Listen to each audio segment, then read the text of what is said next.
feeds. The graphic at the top? Yeah. Yes.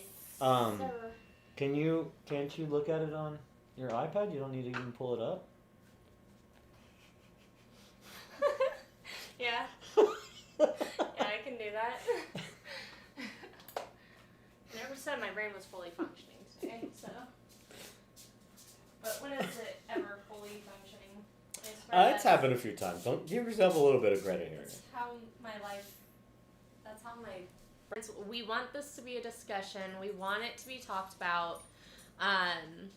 Good, bad, and different. We want it all out there. What are you thinking? I'm just excited that I can do both of them. Oh, that's legit. You can't see the comments, though, can you? Not on but that one. But you can see us. Yeah. I wonder if I can do.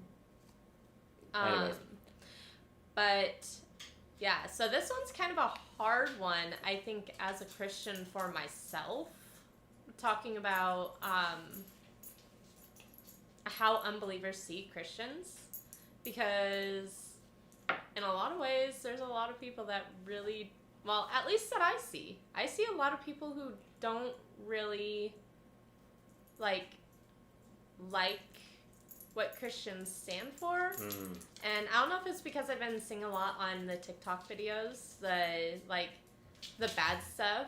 I don't know, TikTok's been putting that through my feed right now, like people who really don't like Christianity or have been hurt by it and all of that. And so I've been seeing a lot of the negative stuff lately, and it just seems like a lot lately that Well, I feel like especially now, I mean, because it's with TikTok and Instagram and Facebook and all that stuff, it's going to get to a point, too, where we are going to, we're going to see a lot of persecution. Right. You know what I mean? And, a lot of people try to go to TikTok or Instagram or any kind of social media, and they're going there to find joy, but it's like, it wouldn't be very hard for them not to be like a conspiracy theorist or anything like that, but how easy would it be to be like, okay, you like TikTok, you like Instagram, you like all that stuff, now let's subliminally tell you about all the bad stuff, the bad Christians, and it's like, there's bad in everything. Yeah. There's so much, I mean, it's the nature of the beast, but there's also a lot of good.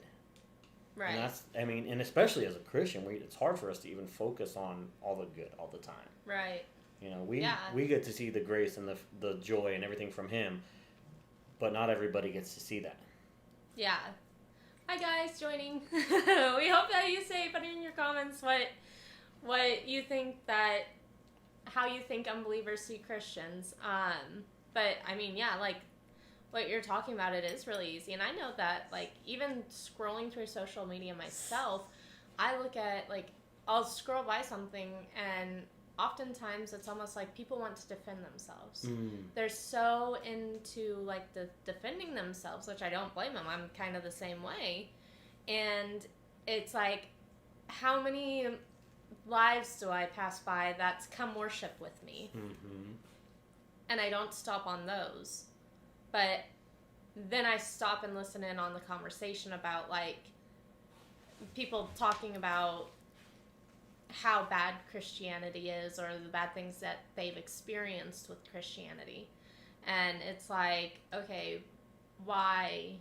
Why are you stopping at those ones and not the positive ones? Right. Maybe it's like you were saying, where you feel like you need to defend yourself. Like, you're like, okay, I see this, I want to see what they're being hurt by, so I need to defend my Christianity because they're being hurt by it.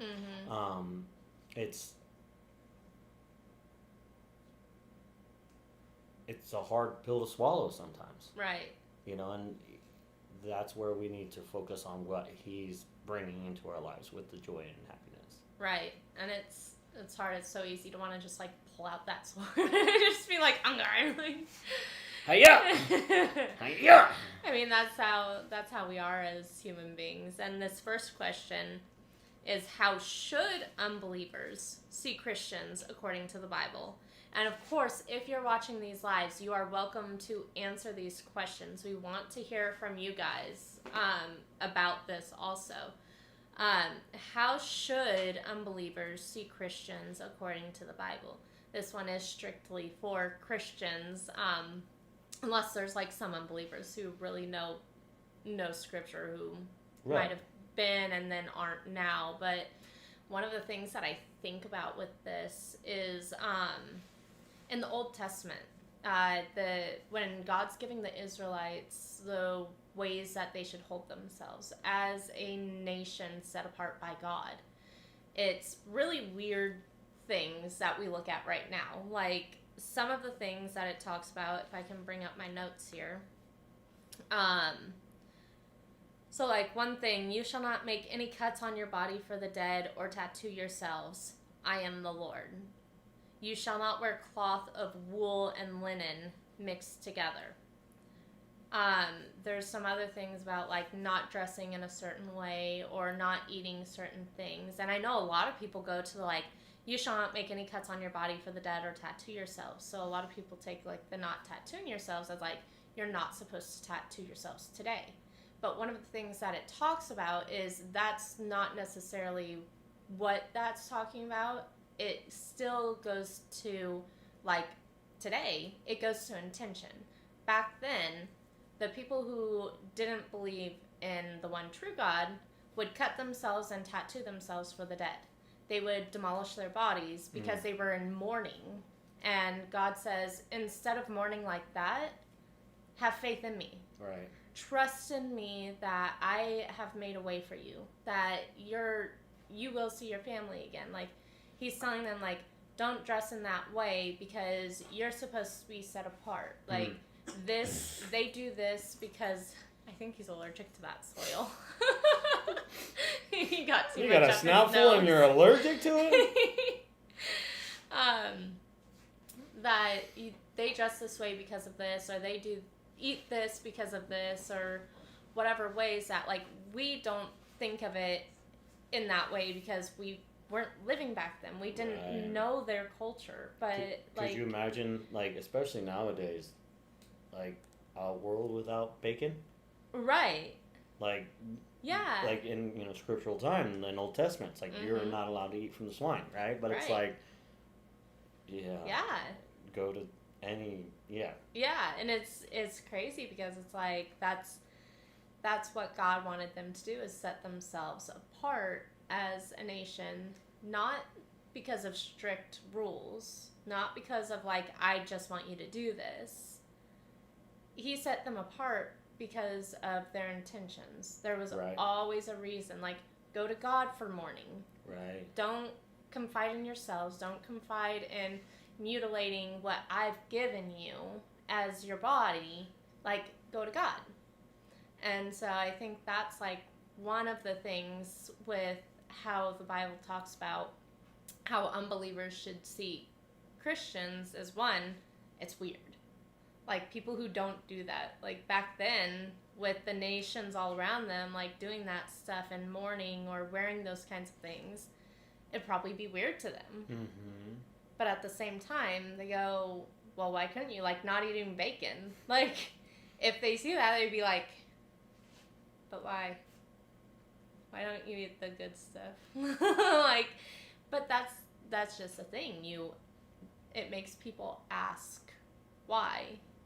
And it's all in goodness for other people and not in kind of like the debate that people are in now. Well, that's the biggest thing. Like, Christ had to come because, all the, I don't know, not disciples, but like the Pharisees and all the, I'm going to draw a blank on what they were called back then, but basically everybody was just focusing on the rules and not focusing on the one that created legalistic. The rules. Yeah.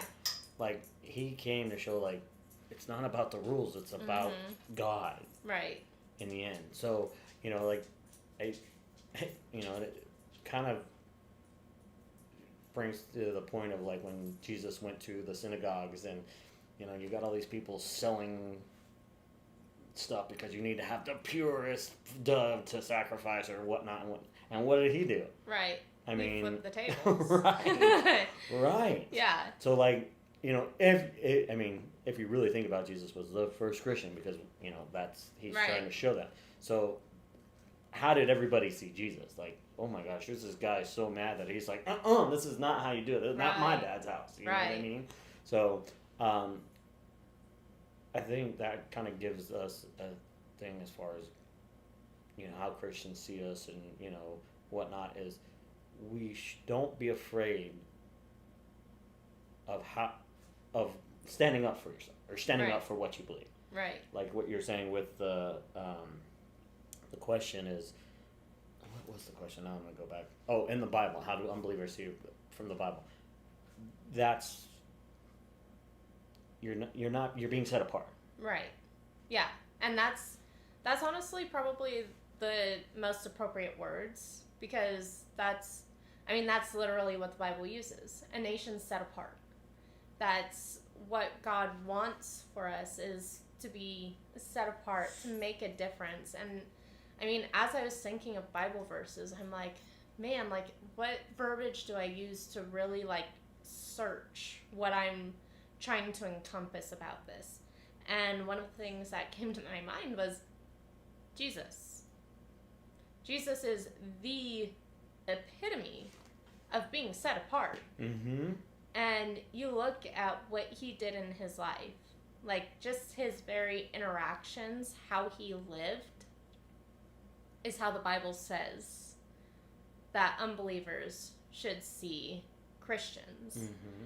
And like you said, Jesus flipped tables. Like he stood on what he declared, and he wasn't afraid to make a ruckus, but at the same time, he has so many different sides to him. Like, look at the woman at the well. Mm. And him who has not sinned, cast the first stone. And it's, it's like, he could have easily, like, chewed her out or debated with her about something, but he saw a need, and he approached her about it. Right. And I think that's something that maybe we miss sometimes, is that golden opportunity. Mm. Because there's many times that you hear these people yelling and screaming, and it's like, no, I'm right, no, I'm right. It's like, oftentimes you want to join in, but then it's like, but is it going to be like bouncing off a wall? Right. Like, is it actually going to be absorbed? Well, the hard-headed, Mm-hmm. it's like a hard wall. Like Smoking. my leg. Yep, smoking. Yeah. That, have you ever screamed at a wall?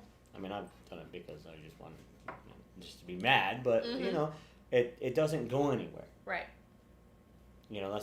That's probably why I like to, once you get mad, you scream at a wall. It doesn't matter, but it feels good to do sometimes. Uh-huh. But it doesn't get you anywhere. Right. And I lost my train of thought. I hate when I do that, but that's all right. Go ahead. Oh, man. But, yeah, I think we were talking about, you did it to me now. We're talking about hard-headedness. Who knows that brain farts are... Contagious. Thank you. God's just trying to bring joy into this. Hi, Doug Anderson. For anybody joining, we would enjoy you commenting your thoughts on how unbelievers see Christians. And we are on the first question right now. How should unbelievers see Christians according to the Bible? Hello, Mama Geese. Mama Geese. Oh, we have a lot of people, scrolling past at least. But yeah, I actually think that it's time to go on to the second question, because it's about time. How much has to do with Christians and how much has to do with preconception?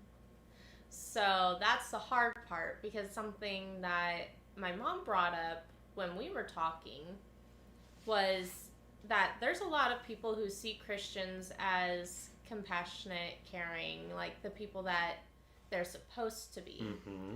And it's like, if people have had these encounters with Christians who go out on missions and like help at food banks or whatever, and are genuinely like, have the fruit of the Spirit Christians, I think those people are going to have a lot different view of Christians than some of the other people out there.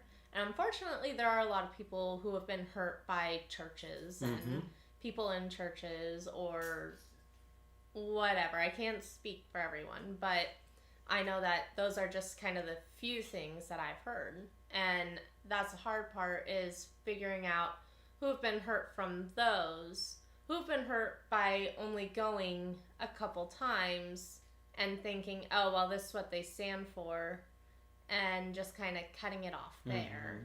So then at that, is it the preconception of what Christianity stands for that, like, and I think we talked about this in one of our other episodes, is like, well, you're sinning, I don't like you. And it's like, well, no, that's not how it goes. Whereas as Christians, that's not what we stand for. And I see a lot of generalization with people who talk about Christianity in that way. Well, a good perspective, it would be like, okay, say we have multiple grocery stores in our town, right? We've got Safeway, we've got Smith's, we've got Bash's, we've got Food City, we've got 99 cents only, right? You go to Food City or you go to Smith's or something like that, and someone treats you like crap at the grocery store, right? Doesn't mean you're not going to stop going there, right? Right. You may go to another grocery store when you need to get there, but what's the end result of any time you go there? You're just going there to get fed, right? Right. Get food to be fed. Right. That's your focus needs to be when you go to church as well. You know? Right. It's not always going to be the same at every grocery store. Every church is going to be different, right? Yeah. But you want to go there to be fed. And right. Some grocery stores may not have what you want. Right. Some may have it, but it's too expensive, or and expensive as in that perspective is not expensive as in money wise. Like, I'm not going to go to church and spend money, but expensive as in time. Yeah. You're spending time at these things. Right. How much time am I giving to this? That could be, in a sense, the currency that you're giving to a church. Right. So look at why you're going there. That's the biggest thing. I mean, even like with me, I do podcasts from Greg Laurie right now. I work Sundays. Right. So it's like, okay, that's my church. And right. I think another big thing too is, a lot of people have that conception of church is just a building. Well, it's also about fellowship. Right. And that's where it really becomes necessary about how people see Christians, and if it's the preconceptions or if it actually is Christians. Like, and unfortunately, I know there are a lot of Christians that probably don't show the fruit. I don't show the fruit all the time. It's like, I know there's things that I work on, but I'm definitely going to be 100% honest. Like, yeah, I'm not perfect. If I've done something, tell me. Right. Because I 100% am going to talk to you about it. I'm going to deal with it in myself. I'm going to ask God to deal with it, which asking God to deal with it is going to be the hardest thing. Like, that's the person that you want, because, I mean, that's like in marriages. You find someone who's a Christian because, like, you give them to God. They have to deal with God. Like, that's not really a fun thought. You're not answering to me. You're answering to the big guy. Yeah, it's like, it was War Room, actually, that I was watching, and one of my favorite things is, they were talking about submission, how wives are supposed to submit to their husbands. And one of the ladies in it was talking to her, and she's like, honey, my grandma or mom said that, sometimes submission is ducking so that God can hit him over the head. And I'm like, all right, I like that.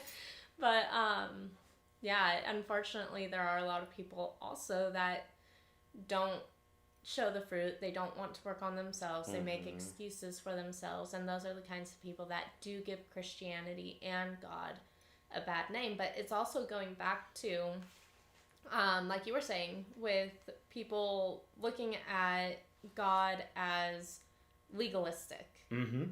And there was I always forget the word, and it drives me crazy. Well, especially today, because it's just yeah, just thoughts are being stolen out of our heads. But there was a small section of Israel set apart. There was only one fragment left who truly followed God the way Abraham and Isaac and all the forefathers before them followed God and believed in the Bible. And they followed with faith. And the way that, like, my books in GCU had put it, like, it was so small that it was basically, like, dwindling away. And it kind of reminds me of today. Like, you have all of these different, like, sects of Christianity, but there's only that handful of true believers. And not the ones who are legalistic, not the ones who are fire and brimstone, not the ones who are going to get mad at you and want to debate you all the time. Like, it takes such a balance, and I know not even I am perfect, but being aware that, like, you have to have he's saying hi.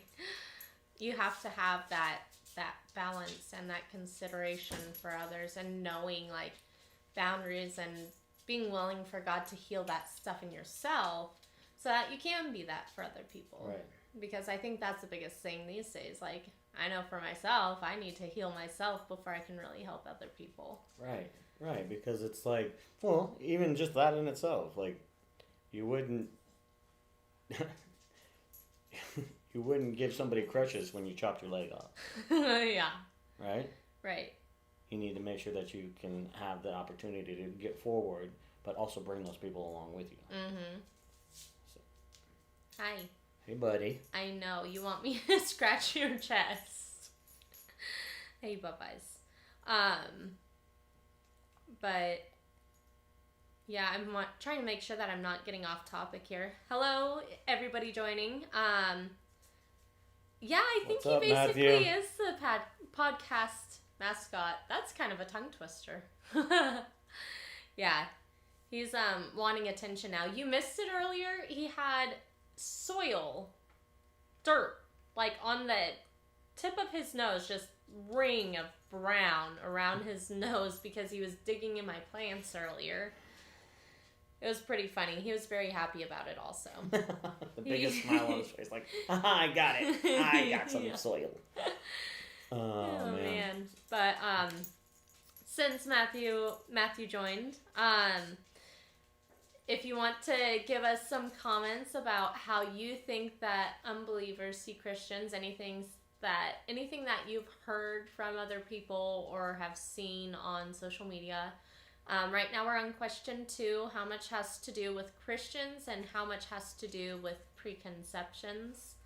And I guess more to that also is how much has to do with church, how much has to do with all the other factors in the culture, because I feel like that's kind of a big thing also, is like cultural things that there's information put out there that... Well, we live in such an instant information world now that everybody's going to, and it's like that old adage with where if you go to a restaurant or go to a store, go to anything like that, if something bad happens to you at these places, somebody's going to tell 10 people. Right. Okay? It's like our orchids and onions. Right. Yeah. If something good happens, they're going to tell 3. Right. Yeah. So, and I think that'll lead into the next question is finding those opportunities to, try to, which it's hard to do. Have those times where we can show more because we have to do more because we're only getting 3 people instead of bad that'll show 10. Right. And Matthew brings up a point here. He says, I don't think there is a one answer for all. I think unbelievers can either not care about our faith to mocking our faith every day, which that's a great point that you bring up right there, is mocking our faith. And unfortunately, that's another thing that I've seen in the stuff scrolling through my TikTok, and actually a lot of lives. Like, it's like they're wanting to start a fight. And a lot of things that I see are people saying things about Christianity, like how it's a myth, or it's believing in, like, make-believe, like saying things that is mockery to our faith, and attacking basically our intelligence in believing that way. And I think that is one of the hardest things, but it's very few and far between when you find the people that you can actually have a good discussion with and talk about it with. Justin on our YouTube, awesome. I'm super excited. First comment on any of the YouTube lives. Yeah, first comment on YouTube. Justin says, I think unbelievers see Christians in the light that they have experienced them. I'm sure plenty of good, graceful experiences, and others have awful experiences. Right. I really like the way that he put that, too, in the light of the way that they've encountered them, basically. Well, you think about it this way, in that aspect, light and dark, right? If you're in a dark place and you're not showing the light, but you're trying to push somebody, they're going to push back. Right. But if you show a light and show them, like, this is where I'm trying to help you guide to get out of this dark place, right, then that you can see. So be the light. Right. Don't just be darkness in the dark trying to push somebody to the light. Right. We're not called to do that. We're not called to push. We're not called to manhandle. Yeah. We're called to be the light, to show. Matthew says, think of Ecclesiastes. Solomon searched for fulfillment in the world and couldn't find it. Solomon couldn't find fulfillment because the world can't fulfill us. We were not meant for the world. We were meant for God. Only God can fulfill our hearts. So all those people who are so in the world and mocking us, they are probably so broken. Oh yeah, he really almost got that chord. I saw that, like, there's a delay in the live, so I saw it here, but I didn't see how bad. But, my reaction is pretty awesome. I'm just kidding.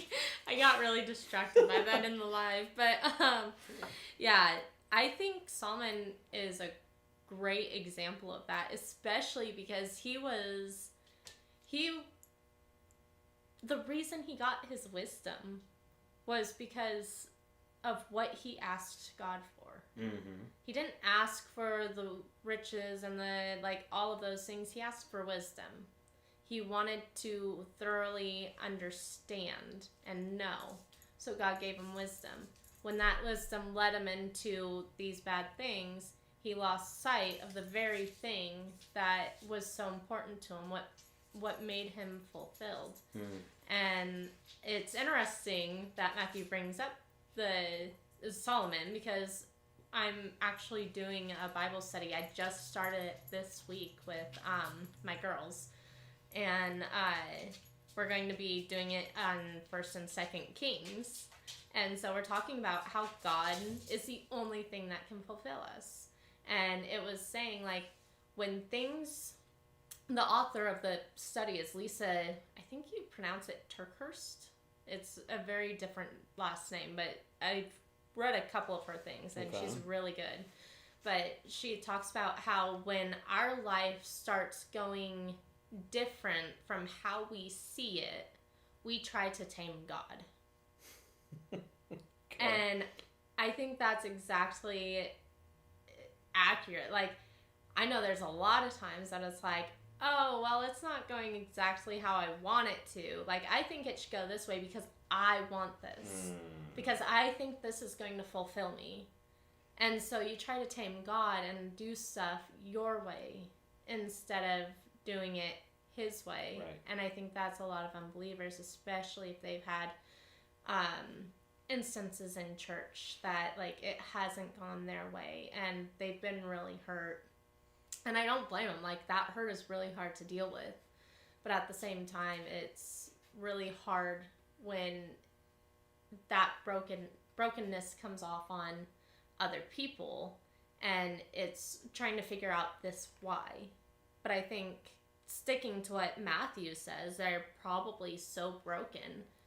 That's one of the ways that we can reframe our mindset about how unbelievers interact with Christians and look at Christians, to having compassion. Right. And being able to say, like Jesus did on the cross, forgive them, Father, they know not what they do. Yeah. And it's like, these people are whipping him, beating him, nailing him to a cross, mocking him. Gambling over his bloody, torn clothes. Right. And he says, forgive them. They know not what they do. And it's like, to have my faith as matured as that is something that, like, I aim for. And that's one of the things that rings in my head all the time, is to be able to say, like, they know not what they do.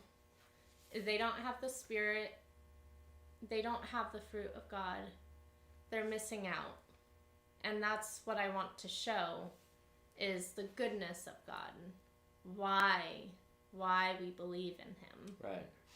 And that's I think one of the thank you. I think that's one of the things that is a positive to look for. I can be different if I let God in my heart for me to be different. What I think too also is we don't need to focus on being different. As long as we follow him, it should come naturally. Right. Yeah. Justin just said, have a great day from Germany. Oh, Germany. Love to see fellow Justin Havasu people doing great things. Which Justin is that? Layman? Oh, Layman. Oh, okay. Yeah, I know him. He used to play football or wrestling. No. He's not here anymore. He's gone. Oh, bye, Justin. You'll see it on the recording. The recording. Yeah. No, that's cool. But hello, Goascalis. I'm sorry, I really need to learn your actual name. I know you've been following me for a while. I'm glad you joined us. Feel free to jump into the conversation. I think right about now we're supposed to be on question 3. I'm trying to do the math in my head. Math is not my strong suit. But number 3, the question is there something we can do to create a positive view? And this is something that I'm really interested in. And I know that's going to take a lot of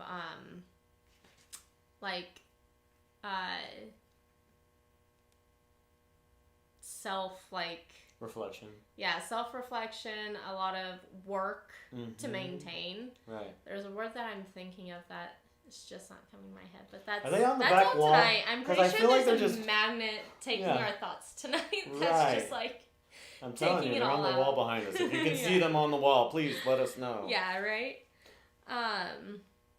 Positivity is hard to do nowadays, unfortunately. Mm-hmm. I couldn't agree more. Right. In a world that's, it feels like just pessimistic. It's really hard to find positivity, especially when people want to take that positivity and just snuff it out. This little light. I was just going to say that. I'm going to let it shine. I was literally going to do that. Yep. Can't blow it out. But you know what? It's funny to think about, too. Even those, I'm sure everybody's seen them on advertisements, everything like that, where the wind can't blow out the flame or whatever. It's like a stick or something that you can literally flick and be able to burn whatever you want with it. It's great for camping and whatnot. when people are trying to blow out your light, it's not going to be the brightest the entire time. Right? Because if they're trying to blow it out, it's going to dwindle down a little bit. It's like the difference between like a huge bonfire and like the last little bit of the bonfire remaining before you the coals are still burning. Mm-hmm. You just need to add more wood to it. Right. You know, and stoke the fire. There are going to be people that are going to continue to blow it, you know. Well, even like those trick birthday candles, right? People will blow them out, but give it a few seconds, it'll come right back up, right? Right.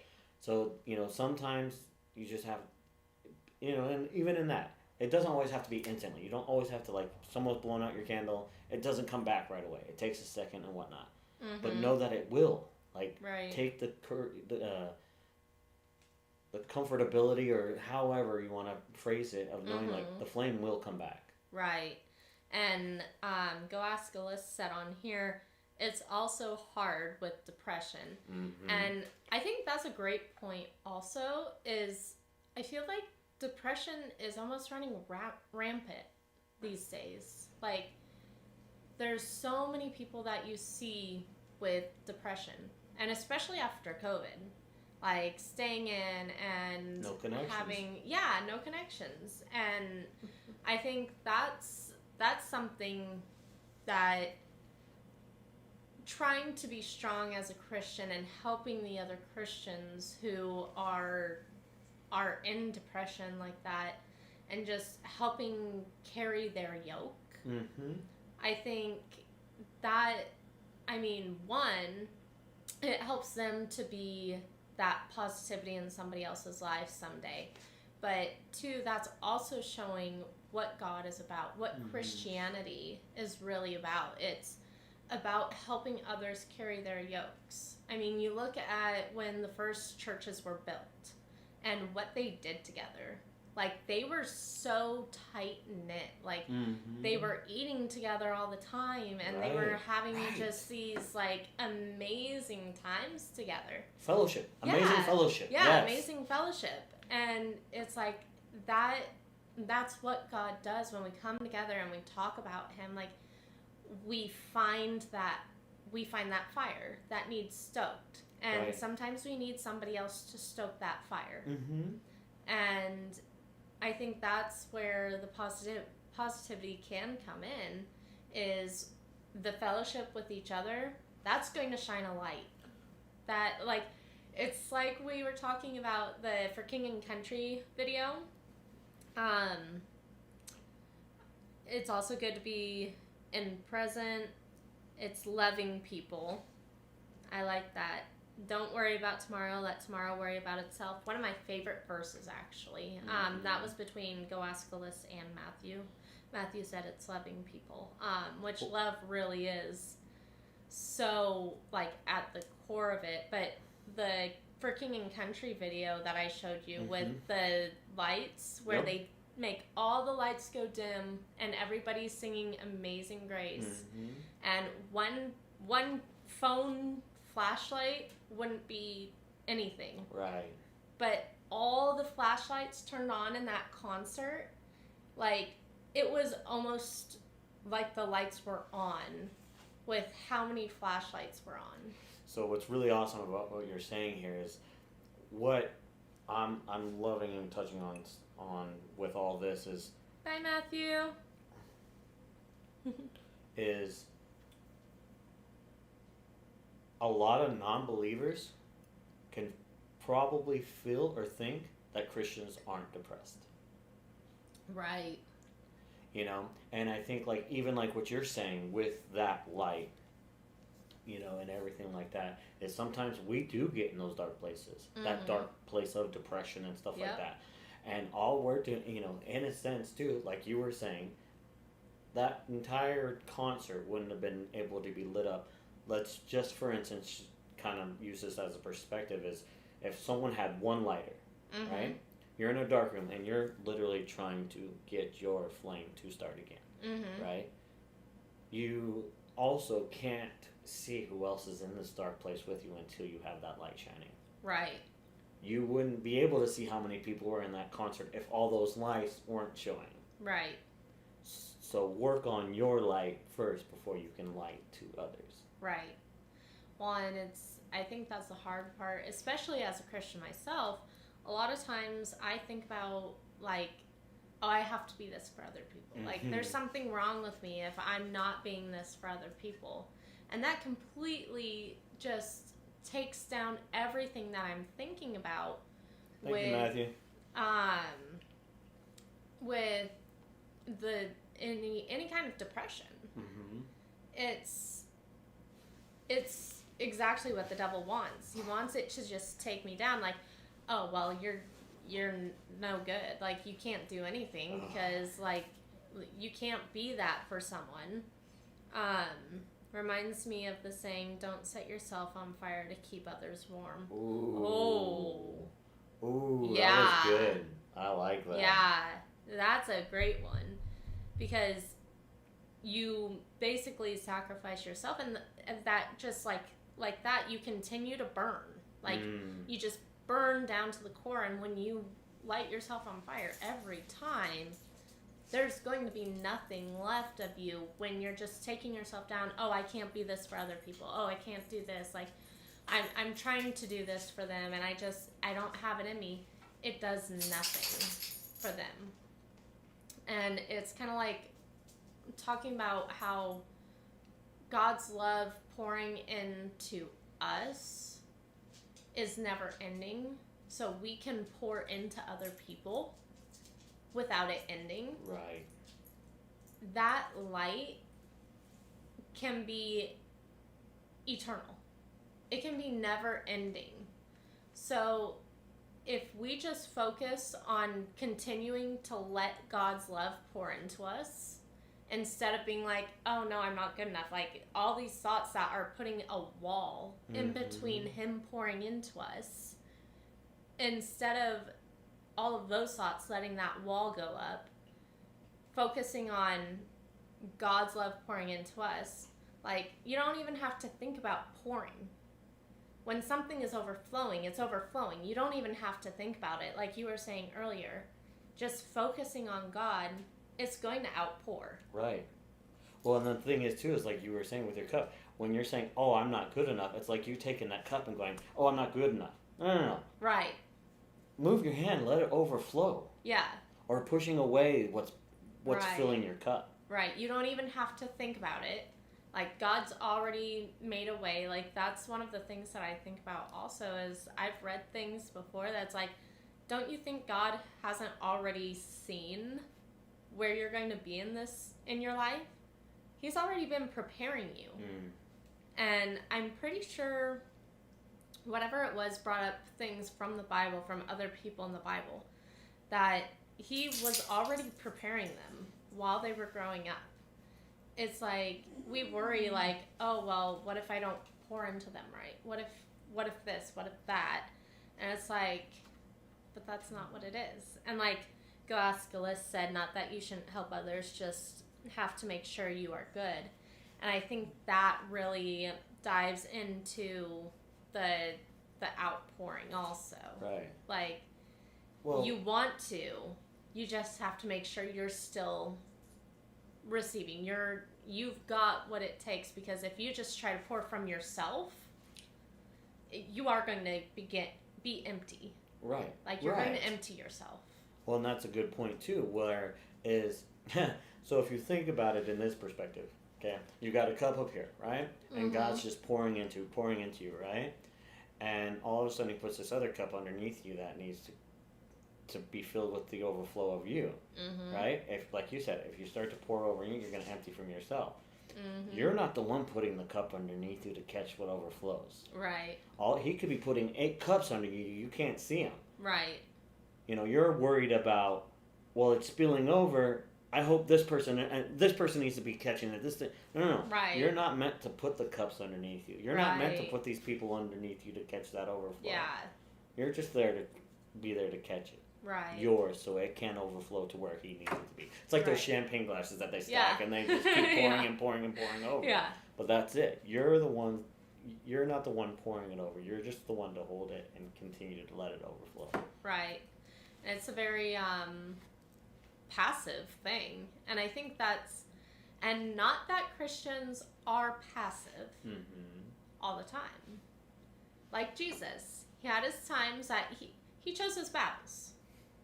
And that's something my mom has told me all growing up. Choose your battles.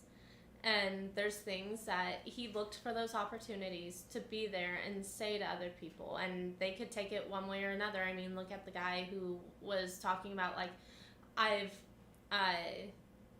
followed the 10 Commandments all my life. Like, what am I supposed to do now? Sell all your things and follow me. That was too hard for him to do. But it was a right opportunity, and it was a right time to say that. So there's times like the woman at the well, it completely changed her life. That guy, it might not have changed his life then. It might have changed his life later. It might not have. But Jesus still chose his battles, and he chose how to approach those battles. And that guy who's probably a little more stern with, the woman at the well, he probably showed compassion to. The time in the temple, he completely popped off and just flipped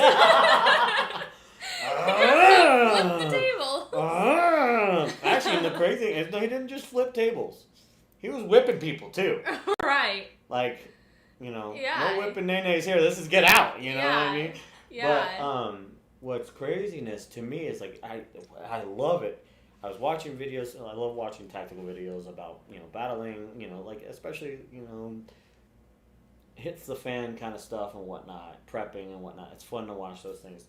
And basically this guy thought, too, is most battles that are won are battles that people have retreated. Or most wars that have won are ones that have retreated, regrouped, reassessed, and came back and won the war. That's really fascinating. You know what I mean? So it's not like you're not, and there are times where you just gotta defend. You know what I mean? But there are times where you're allowed to retreat. Right. You got 10 versus 1, guess what's gonna happen? You're gonna lose. You can defend as long as you can, but in the end you're going to lose. Right. But if you retreat, and that's not saying, that's saying, okay, you're being passive. No, I'm retreating. Right. It's strategic. Yeah. I'm retreating, I'm regrouping, I'm reassessing, I'm building my, intel. Right. And I'm going back into this battle to succeed. Right. Well, and it's interesting because it's kind of the same way when you're, like, studying and stuff. That taking a step back and then getting back into it. It's really fascinating to see how many things are like that. Like, because I know many teachers have said, like, take a break from it. Right. Get your eyes off of it. Like, don't keep looking at it.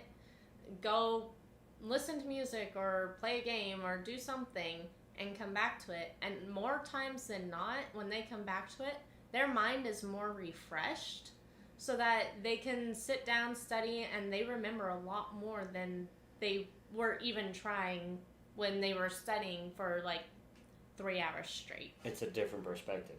Yeah. You're getting a different perspective now. Right. You're being drilled one way, and it's like, you know what? Okay, I've been drilled enough that way. I'm pulling away, getting a different perspective, and now I'm able to see it even more. Right. And I think that's creating that positive view. Going to the question, I'm like, am I thinking of the question correctly? Is there something we can do to create a positive view? I think sometimes tearing yourself away from that also can be really hard and like, that's what we have to do if we want to create a positive view for unbelievers as Christians. Tearing yourself away from that, not allowing yourself to get absorbed. Like, I'm one of those people that when I'm in a project, like, I get absorbed. And it's hard for me to step away. And there's times that it's like I literally have to go to the bathroom and I'm like, my bladder is about to burst because I don't want to step away from this project. Yeah, I don't want to be overflowing in this way. I mean, everybody now knows my bathroom habits. But I'm one of those people that gets so absorbed. Like, I don't want to tear myself away from the project that I'm working on. And I think the same way can happen when we're dealing with people and trying to defend ourselves or wanting to jump in on the conversation too, and some of it might even be prideful, wanting to jump in on the conversation to show what I know, when in reality, the more wise thing to do would be to back off. And you're really going to get up there, aren't you? Come on. Go ahead. You can get up there. That's a big boy. Oh boy. Here, you want me to That's turn you my around? old man. There you go. There we go. Okay. Go boy. This little man is 13. Well, he'll be 14 years old in February. I know. Oh, yes. There's That's the a body. boy. Well, and it comes back to how many times do we, in Scripture, don't shoot fiery darts, right? Right. It's hard to retract those fiery darts. Mm-hmm. And, that's where it comes back to, like right back, like you shoot off your fiery dart, Mm-hmm. and all of a sudden you've got an army of arrows coming back at you. Mm-hmm. And, okay, buddy. Okay, it's okay. It's an interesting way to lay, but... Well, there's not a lot of room for us up here, but that's okay. There we go. Yeah, buddy. I like that. So, that, I think what it is to show more joy, be more strategic. Right. You know what I mean? Yeah. Be strategic about showing your joy. Mm-hmm. When people are trying to blow out your light, be strategic about it. Mm-hmm. Pull away from the wind. Pull away from the blowing. Right. Build your flame, Right. and then go back into it. It's kind of like War Room, just not in the sense of marriage. It's like what she talks about in War Room. Have you seen it yet? I've seen bits and pieces of it. Yeah. I need to watch it completely all the way through. Yeah, but it's one of my favorite movies. But she talks about how, like, you're fighting the wrong enemy. And Lisa Turkhurst actually says it in one of her books, Unglued. And she talks about how, like, when you're in these situations that, like, you're coming unglued. He's shedding a lot right now. Which is funny because you would think he would hold on to his fur when it's cold out. Yeah, when it's so That's all cold. But they talk about fighting the wrong enemy, and that they're not your enemy. Other people are not your enemy. So at that, when you're in these situations that, like, you are being attacked by people or you're going through hard things, because no doubt we're going to go through hard things when we have that kind of opposition with people, it talks about going to your war room. So, like, going to your war room, that's one of the things, like, we have to fight the enemy strategically. We have to figure out, like, okay, if we're supposed to bring joy into people's lives as Christians, we're supposed to be this light. What do I do? How do I interact with these people? And unfortunately, you don't know what the enemy has until it's brought to you. Until you're attacked with it, you don't really know until you become more familiar with, well, the enemy is the devil. He's not that creative. He's crafty, but he's not creative. Oh, that was good. I've heard that somewhere, so I can't take all credit for that. But it is one of those things that's like, he does use the same tactics over and over again. So when we read the Bible and we read the ways that God and Jesus tell us to combat the devil, we begin to know our true enemy, and we're able to use the strategy in the way that we're supposed to be using it, and then we can become that positivity in unbelievers' lives. We can truly become the Christians that God wants us to be, as lights that are set on a hill. And it's getting really close to the end, so this last one might be really quick. The fourth and final question is, what Bible verses can give us joy going forward having people opposed to Christianity? Because no doubt we are going to have unbelievers who just really dislike Christianity. Well, I think a lot of it has to do, and I love one of my favorite verses. It has so many aspects that you can use it for. Is, when you get discouraged and feel like, you can't help a non-believer, come to faith or anything like that. That's, you're just there to plant seeds. Mm-hmm. And my favorite verse, it's always going to come into play, like especially now. I can't be covering my cup because, like 29:11, for I know the plans, right? I know the plans. I know what I'm going to give you the tools. I'm going to be your voice. I'm going to be all these things to be the light in these people's lives. Right. You just need to be ready to accept it. Right. Well, and knowing that he has that plan, it makes it a lot easier when you interact with these people, that like he's going to use all things for good. Mm-hmm. He's going to make all things beautiful in its time. There's an assurance knowing that even through suffering, even through that opposition and sometimes nastiness, like that there's going to be good that comes out of it, and trusting that plan. Like, we think that we're supposed to be heading this way, that this is our plan, and then God's like, that's not exactly what I had in mind. Right. I'm going to give you this roadblock. We could either try to force our path, which can make us react in a way that is going to make unbelievers see Christians in a way that is not how God wants Christians to be seen, or we can continue on God's path and go, I trust your plan. I'm going to keep on your path, even though it's not the direction I thought this was going. And I'm going to see what you have in store for this, and I'm just going to try to react and do in the ways that I believe you want me to react and do. And that's really difficult. Well, and it's hard too, because a lot of times we want to trailblaze, right? Right. We got a path, we see it, it's like, oh my gosh, I can see the beach, I want to get down to it, I'm going to just trailblaze it to get down there, right?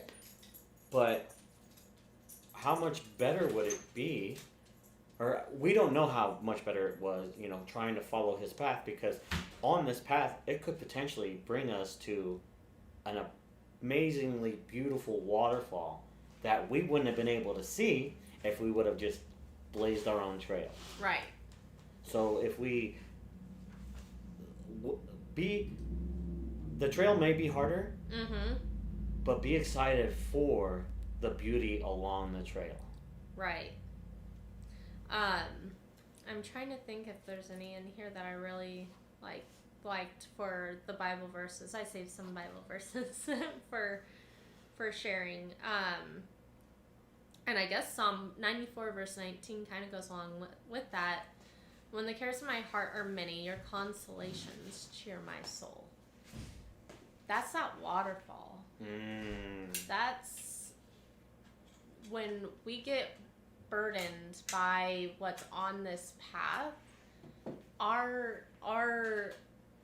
consolation is that waterfall, that peace of God that is, it's hard when we have that in that path. It's a lot of chopping on bushes. It's a lot of trying to get through a certain path that we're going, does this really lead anywhere? And that's coming to trusting God.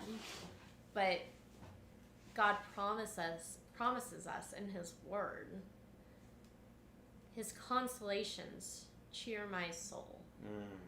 And for other Christians, other believers, other followers of God to say that this is their experience in following God's path, even though it might be hard, there's that cheer at the end. There's that joy.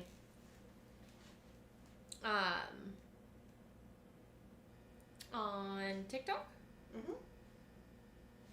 I'm dead, I can't see anything. Am I not seeing comments? No, she just logged on. Oh, okay. I'm like, did I not see stuff? Hi, if you joined. Hi, guys. This has been an amazing conversation, I think, so far. I feel like it's been a lot of... What's nice about, the hard subjects and the hard discussions is it's going to be that excitement, joy, happiness, and then it's going to be the giving you the chills. Then it's going to be the sadness of thinking of past times. Then it's going to be the anger of, what happened here. There's all different with the hard-hitting questions, right, emotions that you can go through in that conversations. Yeah. Another Bible verse that is something that came to my mind. And of course, a lot of what comes to my mind is just like Peter walking on water is such a good analogy for everything, because when he turned his eyes to the storm, he sunk. But when he kept his eyes on Christ, he was able to walk on water. Like, the storm was nothing. Like, he was safe. He was happy getting to experience that with Jesus. And Proverbs 4, verses 25 through 26 says, "Let your eyes look directly forward, and your gaze be straight before you. Ponder the path of your feet, then all your ways will be sure." And I think when it comes to those hard times with dealing with other people and like unbelievers and them mocking Christians or whatnot, I think remembering there are people who don't think that way of Christians, that we can help people, we can still be there. We don't even have to proclaim that directly off the bat, like, oh, I'm a Christian, I'm here to help you. Instead, just let your actions show that difference. It's like Israelites wearing different clothes and mourning in a different fashion. Their actions showed that they were different. And then later on, when they start questioning, they see, oh, that's why they're different. And just living in that way, when we go through that mockery, when we go through even the good stuff, just keeping focused on what God wants us to do and where he wants us to be going. When we're not looking to the storm, to each side of us, we're just looking ahead and we're focusing on the path, our feet will be sure. We will be sure in the path. I mean, I'm a klutz. Like, really? My dog trainer laughs at me because she says that I'm the most athletic, clumsy person she's ever met. And how can I dance like I dance on the floor, doing line dancing and country dancing, and still be so clumsy? But I really relate to keeping my eyes on the path because if I'm hiking and I try to look off another way or another, I will be tripping. I will fall. And I will scrape my knee. But I think that's exactly what that verse kind of brings to mind, is like our feet will be sure. We will be able to walk on this path because we're focusing on our path. We're not focusing elsewhere. We're not thinking about like the wolves hiding in the bushes. We're not thinking about like what critters are out there. We're not thinking about what could possibly happen. We're focusing on the here and now and where Jesus has us. And I think that's a great way to bring ease to our hearts when we go through any trials or mockery, or even wondering if what we're doing for others is even working. Right. Well, I think it all just comes back to as well, like, if you do focus on the wolves and the shrubbery and the critters and all that stuff, you're going to want to coddle and, you'll be consumed. Fetal in position and hide. But I think we just always have to remember that old saying, right? Mm-hmm. God is good all the time, and all the time. God is good. Right. Yeah. So if you can truly focus on that and know that he is going to get you through that. Mm-hmm. He's good. He's all the time. Right. And what is happening for a reason. Right. Well, and that'll bring so much joy.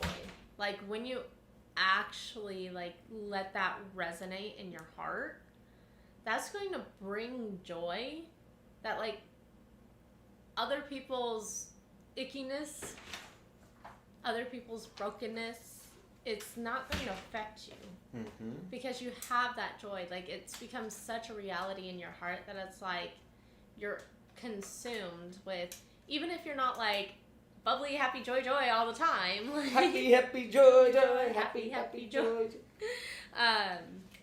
You're going to have that peace and contentment and like joy in the Bible. I've heard other people talk about it. It's a different kind of joy. It's not like the joy that's like just beaming, smiling all the time. It's a joy that's just like a peace and contentment that it's like even when things are going wrong in your life, you can still find God's joy, God's peace and contentment and just a calmness that is out of this world. Yep. Well, and the thing is too is, like I tell people, they're always like, how can you be so positive about everything? And I was like, well, here's how you gotta look at it too.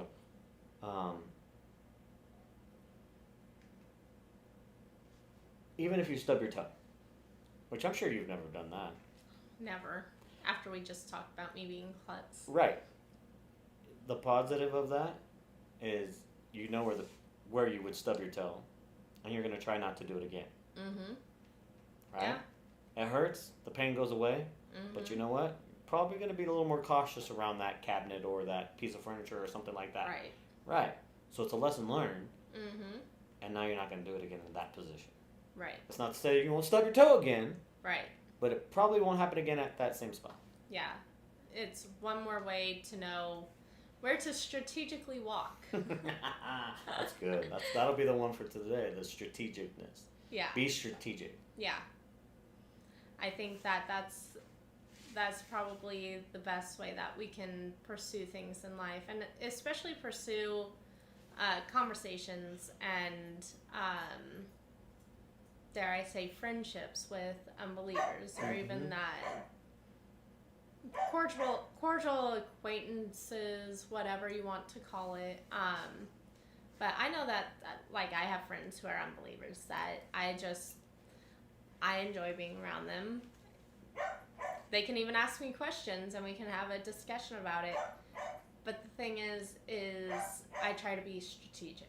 It's amazing to even just think about that aspect too. Is like even with because I mean I'm a bartender. I have to be strategic about everything that I do. Right. With non-believers, believers, and how I put myself out there. You know, how much energy am I putting into friends and non-believers? It's not to say that I don't want to put energy into them. Right. But I'm being strategic about how much I do put into these people. Right. Especially so that you don't empty yourself in the process. So you don't start tipping your own cup instead of just letting it outpour. Because that outpour is according to God pouring into us. Right. He allows it to come out when it needs to come out. He knows exactly the connections that need to be made. He knows when they need to be made, how they need to be made.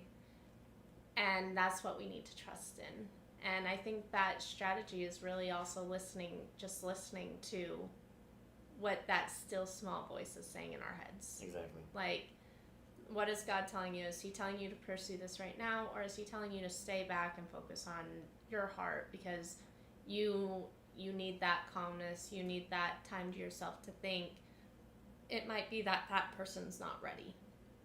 And sometimes pausing and doing for yourself can even be what that person needs at that time. It's exactly the word that we've been using, strategy. Yeah. What is it? Is it quick to speak, slow to anger? I can't remember. Sounds right. Slow to speak, slow to anger, I think is what it is. Yeah, slow to speak, slow to anger, yeah. So that's, in itself, slow to speak could be that retreat. And that'll help slow the anger that this non-believer could have towards Christians. Right. Yeah. And that's exactly using our strategy book right there. It tells us those kinds of things, and that's being wise. And that it's interesting that we're even talking about like wisdom and strategy and stuff, because I've seen a few discussions on social media today about about basically using like your own brain. Right. And God wants us to use our brain. He gave us a brain for a reason. He wants us to use it. He wants us to use it to study. He gives wisdom. And we have to trust in that wisdom when we've been in the Word and we've been studying, to help guide us in those situations, and not just think that like there's a one solution fits all. Mm-hmm.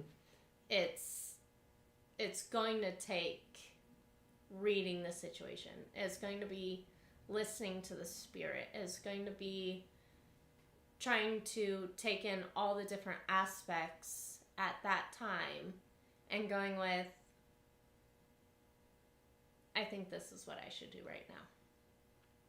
And typically, the Spirit is going to be guiding that. Well, and I was going to say, usually it's not what, it's, like you said, the Spirit will guide you. It's not you thinking that it needs to be. It's Him.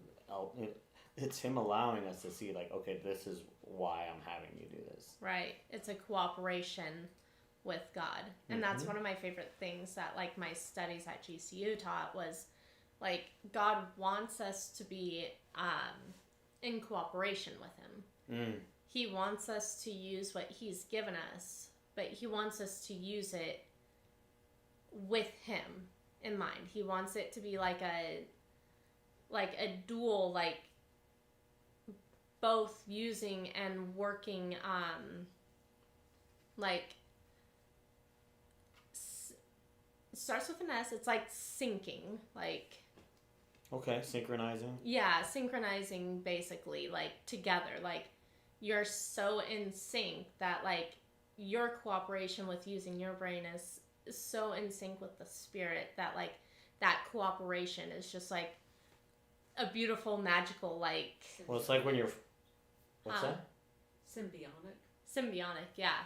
Well, it's like when you have a friend and you guys have done things for so long that you literally start to finish each other's sentences. Sandwiches. I had to put that in there. No. That's what I was going to say. Sandwiches. I love Frozen so much. I need to watch that movie again. Come over to my house. I feel like it's on every other day. Oh my goodness. But that's, you know, and what a great friendship that we have. And the more we get in sync with Him, the more it's going to become easier for us to finish each other's sandwiches. Yeah. Exactly. It's one of the youth groups, youth group nights that I went to when Sean was still at Calvary. And I was going with Kayla, David, Zach. He was talking about how, like, you know, when you've been friends with someone for such a long time and you see, like, two best friends next to each other, they take on the attributes of each other. And I'm like, I never even really realized that, but after he had said that, like, I started paying attention. I'm like, they do, like, and you look at even married couples, they take on each other's characteristics. And it's like, okay, well, the more time you spend with God, it's the same way. Right. It's funny that you say that because it reminds me of when people are, and especially for you right now, is the longer that people have their dogs, the more they look like their dogs and become like their dogs. I see you becoming very hard-headed in the near future. What? I'm gonna be hard. No, yeah, that's probably accurate. Yeah. So. Yeah. It's you know, the same concept, and that's it. The more we spend time with Him, the more we're going to take on His attributes. Absolutely, and that's going to be way better for unbelievers to see Christians as, and that's kind of my prayer for even more Christians, that people can really have an encounter with a Christian that is authentically taken on the fruit of the Spirit and taken on His attributes. Because to be able to experience God the way that God wants to be experienced through His people is beautiful and changes lives. Well, it all comes back to what we've discussed before. You could potentially be the only Bible that someone sees. Right. You could potentially be the only version of Christianity that someone sees. Right. We're not meant to be perfect, but we can show lights of the perfection through Him. Right. Well, and it reminds me of that Matthew West song that's they shout, God, why don't you do something? And he says, I did. I created you. Uh-huh. Yeah. Okay. Every time I hear that, it's like, okay. Like that's a call. That I need to keep an eye out for doing something. If I want people to see God, I need to be the one, because that just... Katie?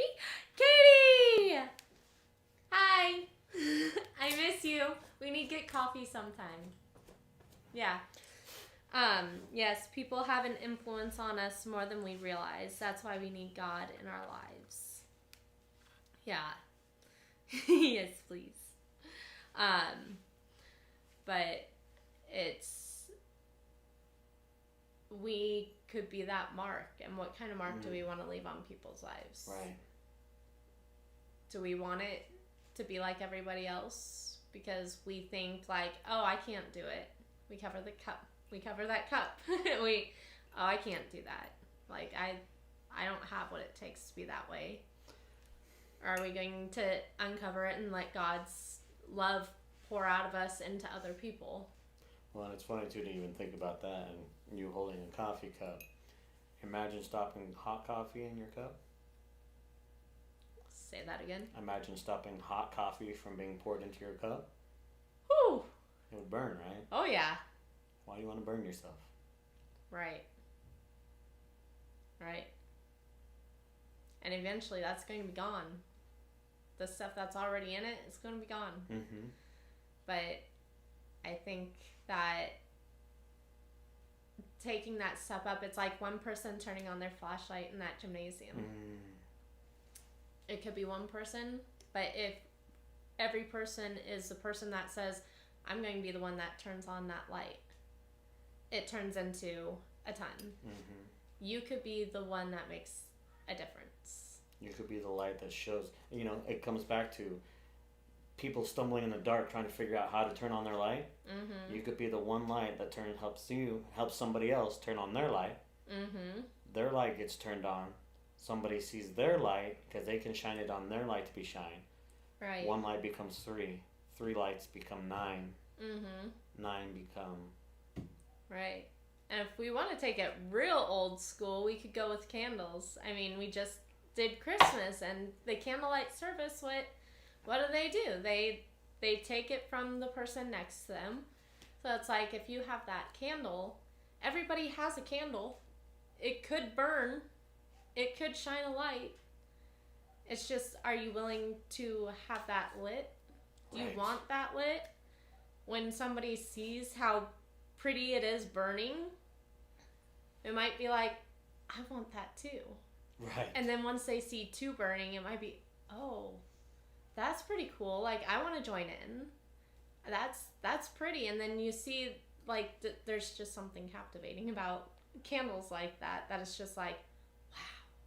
And then all these people taking their candles to even light in them. that aspect too, the warmth from one candle, Mm-hmm. the warmth from 1,000 candles. Right.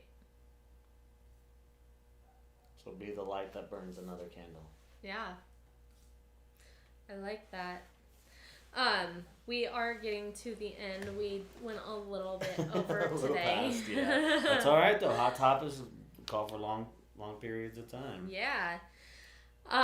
So we are going to wrap this up, but we are so glad that we had the people on here and some of them are off by now, but we love getting everybody into these conversations and getting your thoughts. Even if there aren't many, we really enjoy any sort of comments. We enjoy having one person, two people. We don't care how many it is. We just want to talk about God and share God with other people. These videos will be on YouTube after the fact. We are videoing them. Technically, YouTube's live stream just goes on YouTube, so it makes it easy on us. On me. On him. On me. Videographer. So that will be up for viewing later if you weren't able to catch all of this live and the discussion on all of those questions. But we hope that you come back next week. We do this every Wednesday at 6 p.m. Arizona time. Don't know when the time is changing for y'all, but y'all can look it up. Google's one heck of a thing. Yeah. So, next week we are going to be talking about, if I can remember, it was long on the note, and I'm very visual, so I'm like, but yeah. Didn't you basically your relationship with God has to be your relationship with God, and not trying to be on the coattails of somebody else's faith. You have to make it your own. So it's probably going to be a really interesting discussion, and especially the segue from unbelievers seeing Christians to, okay, now we're going to possibly believing. What does that look like for somebody who doesn't have all of the picture and are trying to come in to the discussion about God with other Christians? Well, you're there to help guide them. You don't piggyback them. Right. Yeah. So taking too much control and not allowing God to do his job. So I'm really excited for next week's discussion. So TikTok, YouTube Live at 6 p.m. Arizona time next Wednesday. For YouTube, let us know what you thought in the comments below. If you have any discussion topics, let me know. For TikTokers, if you want a discussion topic, DM me. You can find me on my Instagram. You can DM me on TikTok, whatever. Let me know what you want to hear us talk about, what conversation you want to be a part of. Same goes for YouTube in the comments. If you liked the video, give it a thumbs up and make sure that you share it with your friends and family. Who knows, it might bring up the conversation to them that you might want to have and lead into something really great. So, I believe that is everything.